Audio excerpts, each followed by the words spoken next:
வச்ச டைட்டில் என்னன்னு கேட்டா, அதாவது சொன்ன கல்பாத்தி டி ராஜேந்திரன் தமிழ் பேசுவேன், டி ராஜேந்திரன் இருப்பது சொல்பாத்தி, இந்த சொல்பாத்தி கட்டி ஜெயிக்கக்கூடிய என்னை இந்த கல்பாத்தியோடு இணைத்த பெருமை கேவியானதுக்கு சேரும்.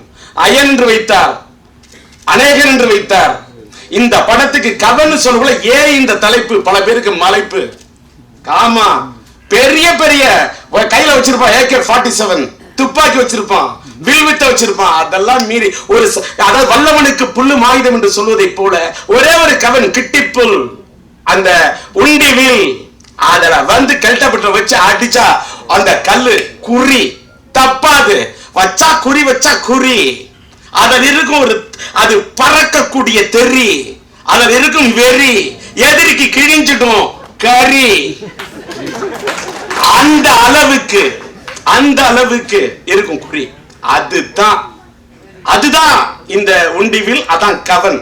இந்த கவன் என்று சொன்னால் அது வந்து எப்படி இருந்தாலும் அர்ஜுனன் என்று சொன்னால் வில்வித்தை, தீராஜேந்திரன் என்று சொன்னால் சொல்வித்தை, வில்வித்தைக்காரனாக சொல்வித்தைக்காரனாக இருந்த என்னை இந்த உண்டிவில்லை கையாளக்கூடிய கல்வித்தைக்காரனாக ஒரு ஜாயின்ட் போர்ஸா என்னையும் விஜய சேதுபதியும் அந்த உண்டிவில்லையே இப்படி இருக்கும், இழுத்து பிடிச்சி அடிக்கணும். நான் சொல்றேன் இந்த ரெண்டு விரல் வேற, என்ன அதனால மாத்திக்கிறேன்.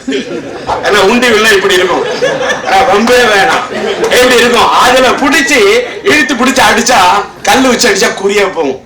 அப்படி ஒரு கல், அந்த அதுல கூட ரெண்டு வி என்று சொன்னால் விஜய் சேதுபதி ஃபார் விக்டரி.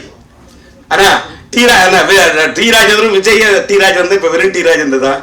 இந்த ரெண்டு பேரையும் சேர்த்து விஜய் என்றாலே வெற்றி. அந்த விஜயத்தை பெற இவர் இந்த கவன் என்ற தலைப்பை வைத்து முயற்சி செஞ்சிருக்காரு. இந்த கவன் எல்லாருடைய கவனத்தையும் திருப்பும். ரங்கராஜ் சொன்னார் மார்ச் 31 இயர் முடிவு என்று. அது ஆண்டு நிறைவு, கணக்கு நிறைவு. கணக்கு மட்டும் நிறைவில்லை, இந்த படத்தை பார்த்தால் மக்களுக்கு மன நிறைவை தரும். அது மட்டுமல்ல, மார்ச் 31 என்றால் கணக்கு முடிக்கும் நாள். இந்த படம் சமுதாயத்தில் இருக்கக்கூடிய குறைகளை, சமுதாயத்தில் இருக்கக்கூடிய களங்கங்களை, சமுதாயத்தில் இருக்கக்கூடிய அவலங்களை உருவாக்கக்கூடிய அதர்ம சக்தியை, தீய சக்திகளுக்கு கணக்கு தீர்க்கும் நாளாக இந்த மார்ச் 31 கவனுக்கு இருக்கும். உங்களுடைய கவனத்தை திருப்பும். எல்லாவற்றுக்கும் மேலாக எப்படி வந்து ஒரு பூவோட வாசத்தை தென்றல் தான் கொண்டு போய் சேர்க்குங்கிற மாதிரி இந்த படத்தை பத்தி இவ்வளவு விஷயத்தை சொன்ன எல்லாத்தையும் கொண்டு நீங்க தான் ஊடகத்துறையை சார்ந்த நீங்கள் என் உள்ளத்தில் இருப்பதையெல்லாம் கொட்டி விட்டேன்.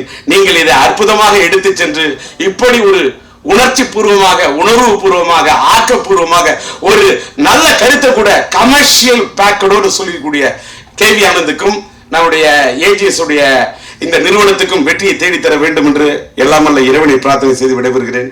நன்றி, வணக்கம்.